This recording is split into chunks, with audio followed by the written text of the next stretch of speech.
제가 늘 생각하고 고백하는 말씀이지만 저는 예수님의 은혜를 참 많이 받은 사람입니다. 어릴 때부터 저는 예수님의 은혜를 많이 경험했습니다. 2살 때 거의 죽는다고 하는 것을 저희 어머님이 기도로 고치셨고, 5살 때 교통사고를 당했는데 그 어려움 가운데서도 주님이 살려주셨습니다.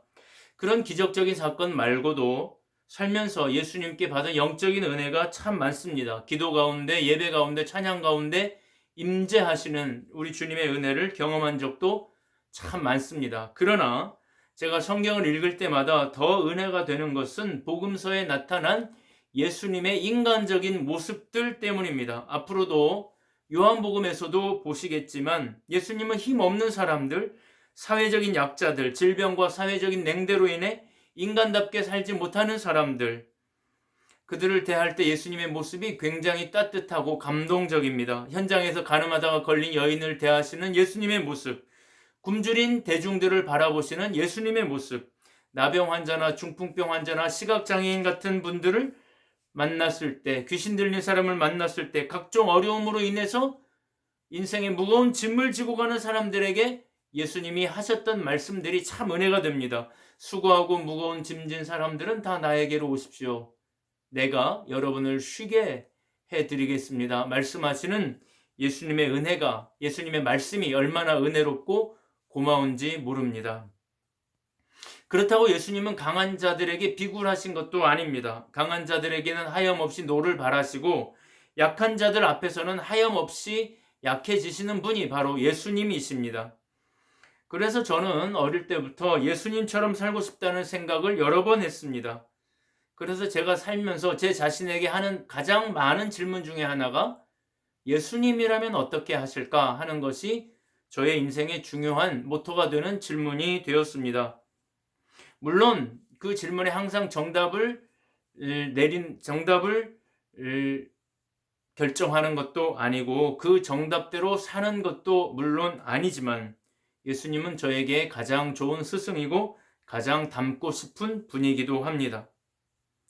그런데 오늘 본문을 보면 예수님이 매우 화가 나 있으십니다. 예수님이 화를 내시는 모습은 복음서에서 거의 찾아보기 힘들 정도로 많지 않기 때문에 예수님이 왜 이런 모습을 보여주셨을까 하는 것을 생각해 보는 것은 굉장히 의미 있는 일이 아닐 수 없습니다. 더구나 다른 복음서들은 오늘 본문, 우리가 읽은 본문과 똑같은 이야기를 자신의 복음서 가장 뒷부분에 배치해 놓았다면 요한복음은 거의 앞부분에 배치했습니다. 요한복음 1장이 예수님을 소개하는 서론에 해당하다면 요한복음 2장부터가 본론인데 그 본론의 앞쪽에 전격적으로 배치된 말씀이 오늘 말씀입니다. 그만큼 이 말씀이 중요도가 높다는 뜻이 될 것입니다. 그래서 오늘 본문의 의미를 생각해 보는 것은 결코 단순한 것이 아닙니다. 오늘 본문에 보면 예수님이 가나 혼인잔치에서 물로 포도주를 만드는 기적을 베푸신 이후에 그 근처에 있던 가버나움에서 오랜 시간을 보내지 않고 예루살렘으로 올라가셨다고 되어 있습니다. 예루살렘은 당시에 유대인들의 수도였을 뿐만 아니라 최대의 도시였기 때문에 예루살렘에 올라가시는 일은 흔치는 않았지만 굉장히 중요한 일이고, 더군다나 지금 예수님이 가려고 하는 시점이 예루살렘에서 유대교 최대 명절인 유월절이 벌어지고 있었기 때문에 예수님이 예루살렘을 향하는 행보는 우리에게 매우 궁금하게 만듭니다. 예루살렘에 예수님이 도착하셨습니다. 도시는 인산인해를 이루고 있었고 수많은 사람들이 오고 가며 양떼를 물며 소리를 지르며 하고 있었습니다. 당시 예루살렘 인구가 약 10만에서 15만 정도였는데 유월절 같은 명절에는 50만 명에서 100만 명까지 움집할 정도로 수많은 사람들이 모일 때였습니다. 얼마나 많은 사람들이 오고 가고 있었는지 모릅니다. 예수님은 예루살렘에 도착하시자마자 유월절 제사에 동참하시기 위해서 성전으로 가셨습니다. 그런데 성전에 가보니 정말 가관이었습니다. 성전 가장 입구에 이방인의 뜰이라고 있는데 그 이방인의 뜰에서부터 저 안쪽까지 여인의 뜰, 유대인의 뜰까지 장사치들로 가득했기 때문입니다. 돈 바꾸는 사람, 소 파는 사람, 양과 비둘기를 파는 사람, 그것을 사려고 흥정하는 사람, 그 사람들이 내는 소리와 물건을 사려고 하는 사람들이 내는 소리들이 복잡하게 뒤엉키고 있었습니다. 소와 양의 울음소리 등이 예수님의 귀에 거슬렸습니다. 조용하고 경건해야 할 성전이 한마디로 돛대기 시장이 되어 있었습니다. 예수님이 그 모습을 보시자마자 노끈으로 채찍을 만드시더니 누가 말릴 새도 없이 그 채찍으로 양과 소를 성전에서 후려쳐 다 내쫓기 시작하셨습니다. 돈 바꾸는 사람들의 돈을 다 엎어버리고 그 사람들의 좌판을 다 쏟아버리는 것입니다. 그러면서 특히 비둘기 파는 사람들에게 이것을 여기서 가지고 다 나가라. 내 아버지 집으로 장사하는 집을 만들지 말라. 이렇게 소리를 지르셨습니다. 이 정도 되면 예수님을 대적하는 사람들의 입장에서 보면 거의 난동 수준이라고 할 수 있는데, 그런데 유대인들의 반응이 좀 의외입니다. 예수님의 이런 모습을 보더니 그 모습이 흡사 옛 선지자들의 모습을 보는 것 같았던 모양입니다. 그래서 왜 이렇게 성전에서 난동을 부리느냐 이렇게 따지지 않고, 당신이 그렇게 선지자적인 어떤 인물이라면, 지금 당신이 하는 행동이 선지자적인 행동이라면 당신이 그런 인물이라는 것을 증명할 만한 기적을 베풀어 보라. 이렇게 따지는 것입니다. 그러자 예수님이 하시는 말씀이 기적이 보고 싶으냐? 그러면 19절에 이렇게 말씀하십니다. 너희가 이 성전을 헐라 내가 사흘 동안에 다시 세우겠다. 이렇게 말씀하십니다. 굉장히 의아한 말씀이죠. 그러니까 유대인들이 다시 묻습니다. 아니 이 성전은 헤롯이 46년 동안이나 지은 성전인데 어떻게 네가 사흘 만에 다시 세울 수 있느냐? 이렇게 묻습니다. 이 질문에 대해서 예수님은 아무 대답을 하지 않으셨는데 상황은 이렇게 일단락이 됩니다. 오늘 본문을 나누기 전에 우리가 생각해 보아야 할, 설명을 먼저 드려야 할 몇 가지가 있습니다. 첫째는 장사가 과연 나쁜 일인가 하는 점입니다. 사실 장사 자체는 나쁜 게 아니었습니다. 왜냐하면 앞에서도 말씀을 드렸지만 당시 6월절에는 유다 지방의 토박이들만 오는 것이 아니고 세계 각국에 흩어져 있던 디아스포라들, 세계 각국에 흩어져 있던 유대인들이 모처럼 명절을 맞아서 모이는 날입니다. 원래는 1년에 3번을 와야 되는데 외국에 살면서 1년에 3번 오는 것이 쉽지 않기 때문에 단 한 번만이라도 와야 된다면 그들은 반드시 6월절에 왔습니다. 그러니까 정말 많이 오고 정말 멀리서 옵니다. 어떤 기록에 보면 이쪽 동아시아에서 아마 추측컨대 일본에서 왔을 거라고 하는 사람들도 있습니다. 그러니까 그 사람들이 오면서 재물을 준비해 가지고 와야 되는데 멀리서 오는 사람들은 아무리 노력을 해도 집에서 흠 없는 재물을 가지고 나왔다고 해도 여행하는 동안에, 이동하는 동안에 흠이 생길 수밖에 없는 것입니다. 예루살렘까지 오는 동안 몸이 상하게 되는 것입니다. 그래서 외국에서 오는 사람들, 특히 멀리서 오는 사람들은 그 현장에서 재물을 부득이하게 살 수밖에 없습니다. 원래는 이 시장이 성전 밖에 형성되어 있었는데 사람들이 많아지다 보니 이방인의 뜰을 시작으로 여인의 뜰, 유대인의 뜰까지 점점 안으로 들어오게 된 것입니다. 문제는 시장이 커지는 것도 문제였지만 더 큰 문제는 그 재물을 죗값에 정직하게 거래되지 않는다는 것입니다. 장사꾼들이 이익을 남기기 위해서 웃돈을 더 쳐서 파는 것이고, 정말 좋은 상품들에는 성직자들과 커넥션이 형성이 되어서 성직자들에게 뇌물을 바치면서 장사를 하는 것입니다. 그러니까 가장 경건해야 할 성전 재물이, 가장 경건해야 할 성전 예배가 성직자들은 성직자들대로 부정한 재물을 쌓는 수단이 되고, 장사꾼들은 장사꾼들대로 뇌물을 바친 만큼 회수해야 하기 때문에 재물의 값이 천정부지로 치솟는 것입니다. 더구나 예수님이 비둘기 파는 사람들에게 화를 더 내신 이유는 비둘기는 가난한 사람들의 재물인데 그 가난한 사람들의 재물에까지 장난을 쳐서 가난한 사람들의 등골을 빼먹으니 예수님이 화가 나지 않으실 수가 없는 것입니다. 그러면 예수님은 왜 이런 행동을 하셨을까? 이게 오늘 본문의 중요한 요지인데 보통 우리는 이 말씀에 대한 별명을 성전 청결 사건 혹은 성전 청소 사건이라고 부릅니다.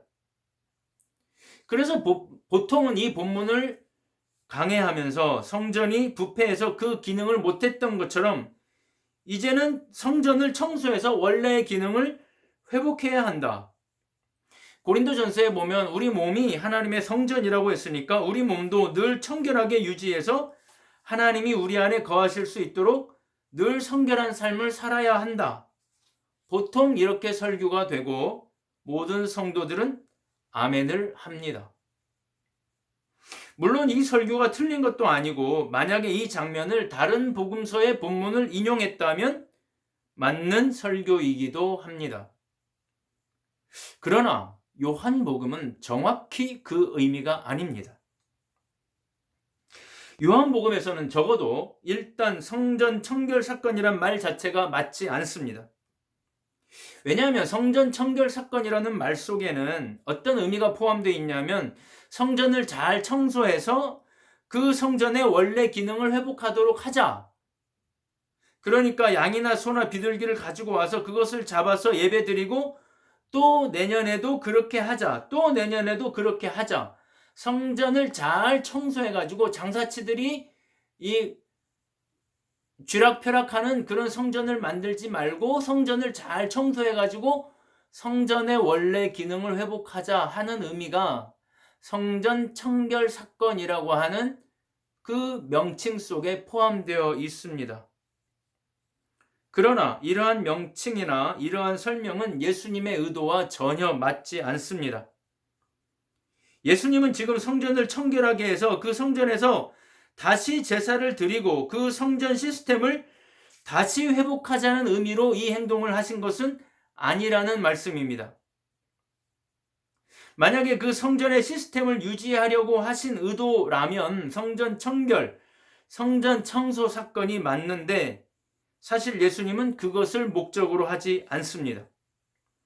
성전을 깨끗하게 청소해서 다시 성전에서 제물을 드리는 그런 시스템을 계속 유지하려고 하는 의도가 전혀 아닙니다.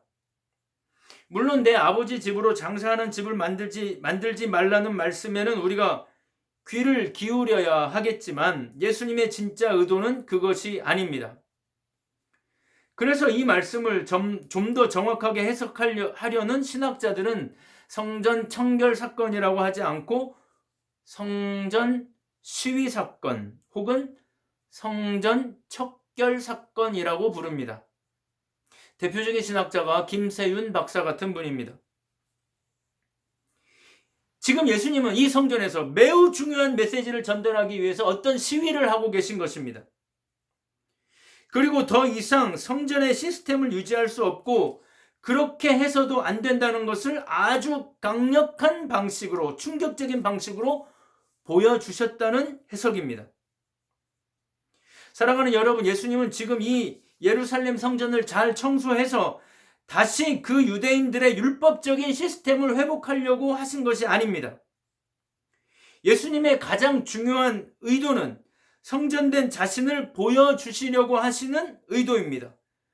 더 이상 이러한 성전은 필요 없고 더 이상 이러한 종교 시스템, 더 이상 이런 율법 시스템은 필요 없고 더 이상 이러한 성전 시스템이 구원을 가져다 줄 수 없고 이러한 성전의 시스템으로는 어떤 기쁨도 어떤 변화도 어떤 구원도 이루어지지 않는다는 것을 보여주시려고 하는 강력한 퍼포먼스입니다.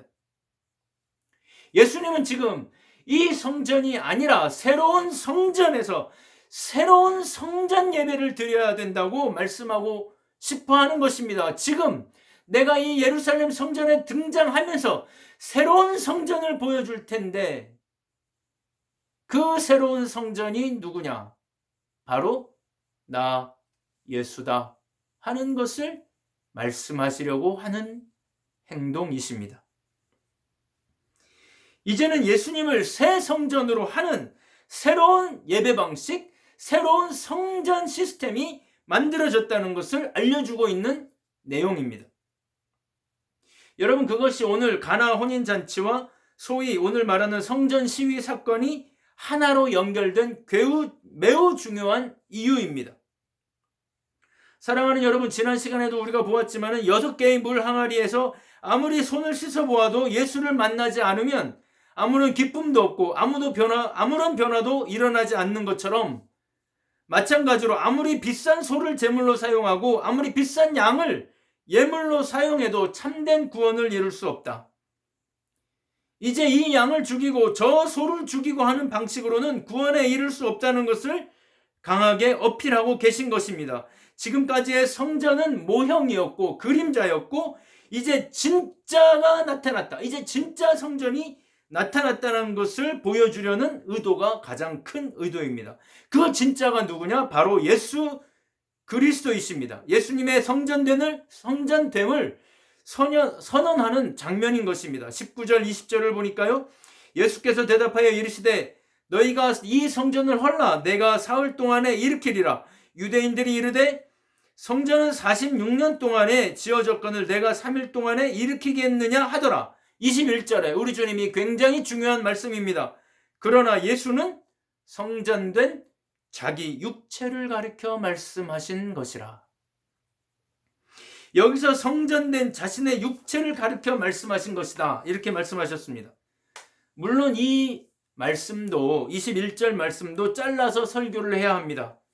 여기서 육체라고 표현하신 이유는 예수님의 육체가 십자가에서 돌아가셔야 하기 때문에 하시는 말씀이고, 더 중요한 메시지는 뭐냐 하면 이제는 성전이 예수다 하는 것을 선포하는 말씀입니다.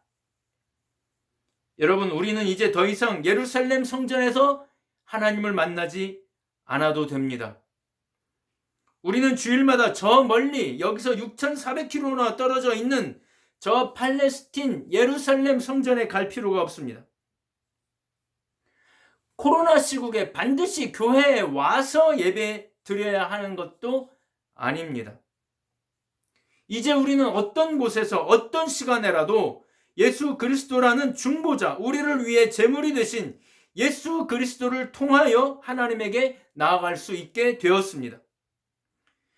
이제는 예수 그리스도라고 하는 새 성전을 통하여 구원에 이를 수 있게 되었다는 뜻입니다. 우리가 어떤 형편에 있든지, 우리가 어떤 고통 가운데 있든지, 우리가 어떤 죄악 가운데 있든지, 우리가 광야 같은 사막의 한복판에 있든지, 연거푸 밀려오는 거센 파도와 계속해서 싸우고 있든지, 감옥과도 같은 부자유함과 삶의 부자유함 가운데 있든지, 우리가 어떤 슬픔 가운데 있든지, 남들에게 말하지 못하는 질병의 고통 가운데 있든지, 그 어디서든, 그 어느 곳에서든, 그 어떤 상황에서든 그 자리에서 그 시간에 예수 그리스도를 부르면, 새 성전 되시는 예수 그리스도를 초청하면 우리는 그분을 통하여 하나님을 만날 수 있고, 우리는 그분을 통하여 그 순간에 구원에 이룰 수 있게 되었다는 뜻입니다. 예수 그리스도를 통하여 참 기쁨과 참된 구원과 자유와 행복을 맛볼 수 있게 되었다는 뜻입니다. 이게 얼마나 놀라운 말씀인지 모릅니다. 사랑하는 여러분, 오늘 지옥과도 같은, 감옥과도 같은, 광야와도 같은, 높은 파도와 넘기 힘든 산과 같은 고통과 질병과 슬픔 가운데 있습니까? 죄악 때문에 고통하고 있습니까? 저와 여러분을 위해 기꺼이 제물이 되어주시고 새 성전이 되어주신 예수 그리스도 앞에 나아가실 수 있기를 축복합니다. 그분을 통하여 새로운 구원을 얻게 되기를 바랍니다. 예수님을 만나기를 바랍니다. 예수님을 향하여 부르짖기를 바랍니다. 주님을 여러분의 삶에 초청하기를 바랍니다. 그러면 놀라운 구원이 나타나게 될 것입니다. 1968년도에 송창식과 함께 남성 듀엣 트윈폴리오를 결성해서 가수로 데뷔한 1970년에 솔로로 전향해서 많은 사랑을 받았을 뿐만 아니라 여러 방송 출연과 CM송 등을 만들면서 인기 정상을 구가하던 가수가 한 분 있었는데 바로 윤형주라고 하는 분입니다. 그분은 지금 장로로 교회를 섬기고 있습니다. 독립운동가의 가정에서 태어나서 문인이면서 경희대 학장이셨던 아버지 유영춘 씨. 이 아버지 유영춘 씨는 총각의 장로 직분을 받았고 어머니는 캐나다 재단의 신학교를 나와서 선교사로 헌신할 만큼 뼛속까지 기독교 집안이었습니다. 그의 육촌 형은 윤동주 시인으로 잘 알려져 있습니다. 어릴 때는 너무나 내성적이어서 KBS에 누가 잘하나 같은 데 나가면 너무 떨려서 가사를 잊어버리고 탈락하기 일쑤였고, 소풍을 가서도 누가 노래를 시킬까봐 숨어 있었다고 합니다. 그런데 고등학교 때 교회 성가대에 참여하면서 찬양을 통해 용기와 담대함을 얻기도 했다고 합니다. 그것이 그가 노래를 좋아하는 계기가 되었다고 합니다. 성격도 찬양대를 하면서 성격도 많이 바뀌게 되었고, 강문 고등학교 선배인 조영남 선배가 고난주간에 특별 찬양을 불렀는데 많은 사람들이 눈물을 닦는 모습을 보면서 노래에 대한 꿈을 가지게 되었다고 합니다. 기타를 배우려고 조영남 선배를 따라다녔지만 기타를 만지지도 못하게 하는 바람에 고등학교 때는 5기로 팝송 가사를 200여 곡을 외웠다고 합니다. 공부를 잘해서 연세대 의대에 합격했는데 아버지에게 기타를 사달라고 하니까 아버지가 사주지 않아서 자신의 용돈을 모아 결국 기타를 사고 학원을 갔는데 학원을 단 이틀만 다니고 혼자 독학으로 노래와 기타를 배웠다고 합니다. 노래를 부르기 시작하면서 2대 연대 합동 카니발 축제죠. 2대 연대 축제에 갔는데 학교 축제 때 불렀던 노래들이 유명해지면서 나중에는 신문과 TV에도 출연하게 되었다고 합니다. 무교동에 있는 세시봉이라고 하는 카페에 본인 무대를 갖게 되었는데 그곳에서 만난 송창식과 노래를 불렀는데 그들이 만든 문화가 소위 70년대 통기타 문화가 되었습니다. 여러분이 잘 아시는 하얀 손수건이나 웨딩케이크, 슬픈 운명, 축제의 노래, 축제의 밤 등으로 전국에서 그의 노래가 불려지게 되었습니다. 21살의 나이에 자가용을 가지게 되었고 기사를 고용하고 맨션도 가지게 되는 등 소위 잘 나가던 75년도에 그 유명한 연예인 대마초 사건이 터졌습니다. 약 200여 명의 연예인이 구속이 되었는데 그 중에 가장 먼저 1호로 첫 번째로 구속된 사람이 윤형주였습니다. 본인이 데뷔시킨 후배들이 어느 날 선물을 주었는데 그 안에 마리화나가 있는 줄은 꿈에도 몰랐는데 마약이 있다는 것을 인지할 때에는 이미 때가 늦어버렸습니다. 자신이 피워본 것도 아니고 선물로 받은 것이었지만 소지하고 있었던 것만으로 마약반에 적발이 돼서 수갑을 차고 감옥에 가게 되었습니다. 억울함과 배신감과 분노 등으로 잠을 이루지 못했고 날마다 인생은 끝났다고 좌절하면서 매일매일 자살을 생각하게 되었습니다. 어머니가 하루는 면회를 와서 성경책을 주고 가셨는데 방에 들어가자마자 그 성경책을 벽을 향해 힘껏 던져버렸습니다. 성경은 귀찮게도 이리 채이고 저리 채이고 하고 있었는데 어느 날 어머니의 성경이 교도소 창문으로 들어오는 햇살을 환하게 받고 있는 것을 보고는 이상한 기분이 들어서 슬그머니 성경을 읽기 시작했습니다. 그 자신의 입술로 그는 이렇게 고백합니다. 성경은 내 영혼의 두꺼운 껍질을 한 거풀 한 거풀 벗겨나가기 시작했습니다. 영하 16도의 추운 겨울 감방에서 내 영혼에 말씀이 닿는 순간 나의 인생관과 철학이 가치관이 무참히 부서졌습니다. 서대문 구치소에서 밤마다 울며 부른 찬송이 주 예수 내 맘에 들어와 계신 후였는데 그 찬양을 계속해서 불렀습니다. 그때 절망과 수치심, 배신감에 깊은 나락에 빠져 있던 저에게 찾아온 친구가 한 분 계셨습니다. 그분은 내가 당한 수치심, 그리고 내가 당했던 배신감을 잘 알고 계셨습니다. 왜냐하면 그분은 저보다 더 큰 고통을 체험한 분이셨기 때문입니다. 그분은 제가 얼마나 귀한 존재인가 하는 것을 알려주셨고, 그 후로 지금까지 그분은 내 인생의 동반자가 되어 주셨습니다. 그분의 이름은 바로 예수 그리스도이십니다. 윤형주는 계속해서 말합니다. 그 경험이 제 인생을 180도 바꾸어 놓았습니다. 그리고 그 경험은 저의 교도소 사역의 시작이 되었습니다. 전에는 저는 제 목소리가 제 것인 줄 알았습니다. 내 몸에서 나오는 것이니까 내 목소리인 줄 알았는데, 알고 보니 제 목소리는 제가 태어날 때부터 하나님이 주신 것이었습니다. 그 감방에서 내 목소리의 주인이 비로소 하나님이신 것을 깨닫게 되었고, 교도소 수감자들을 대상으로 찬양을 하며 제가 만난 예수님을 전하기 시작했습니다. 교도소가 눈물바다가 되기 일쑤였고, 많은 이들이 예수님을 영접하게 되었습니다. 저는 인기와 영광의 꼭대기에 앉아 있다가 가장 처참한 자리로 내려가게 되었는데, 하나님은 그 가장 처참한 자리에 내려오셔서 저를 만나 주셨습니다. 저는 그때 비로소 길을 찾게 된 것입니다. 물론 그 이후에도 더 이야기가 있습니다만, 사랑하는 여러분, 오늘날의 성전은 공간이 아닙니다. 어떤 공간이 성전이 아닙니다. 오늘날의 성전은 바로 시간입니다. 시간이 성전입니다. 어떤 시간이든지 새 성전 되시는 예수님을 만나기만 하면 그곳은 하나님의 은혜가 폭포수처럼 쏟아지는 성전이 됩니다. 사랑하는 여러분, 이번 한 주간 예수님을 날마다 시간마다 만나게 되시기를 바랍니다. 그러면 저와 여러분의 매 시간은 하나님을 경험하는, 하나님의 은혜를 경험하는 놀라운 성전의 시간들이 될 것입니다.